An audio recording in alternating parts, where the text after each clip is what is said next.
Hello there, I'm Ben Rolphe. I'm a retired businessman, actually a retired entrepreneur.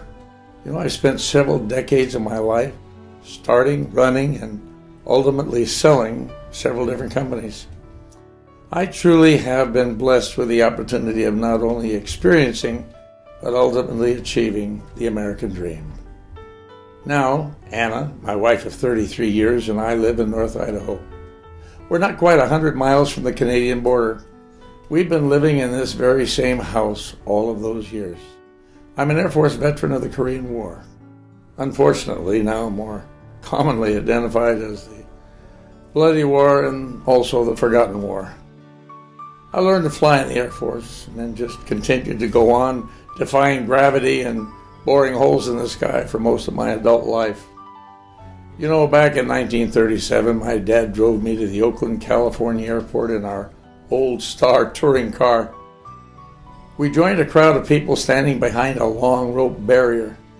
When that crowd began to cheer, my dad reached down, lifted me up, and put me on his shoulders so that I could watch Amelia Earhart take off on the last leg of what would turn out to be her ultimately fatal attempt to fly around the world.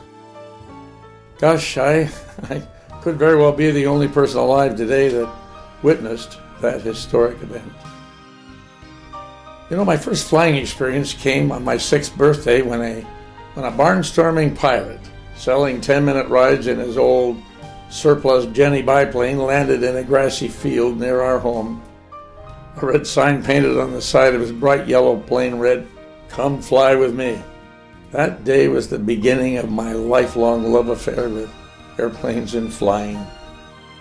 Now, as I'm experiencing the fall and winter years of my life, I find myself seeking every opportunity to enjoy the peaceful tranquility of tossing a fly line into the rippling waters of a secluded mountain stream, obviously hoping to catch that really big one.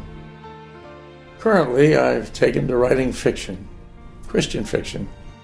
I enjoy developing stories about unique and colorful individuals who find themselves thrown into the midst of the continuing battles between good and evil. My books are not preachy, however, I believe they do emphasize the power of God and His Holy Spirit working in the lives of what I like to identify as everyday people.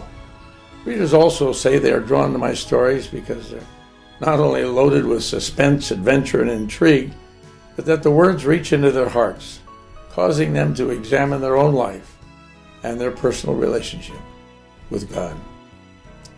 My first 3 books are a trilogy. Each book provides an exciting and complete story that stands alone or uniquely melds into the previous or next book.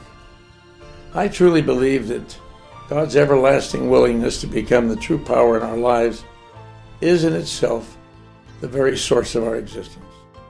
If you choose to read one of my books, I pray that you will be drawn into the intrigue and challenging adventures, and furthermore, that you'll be inspired when you read God's words embedded in the chapters of each of my books.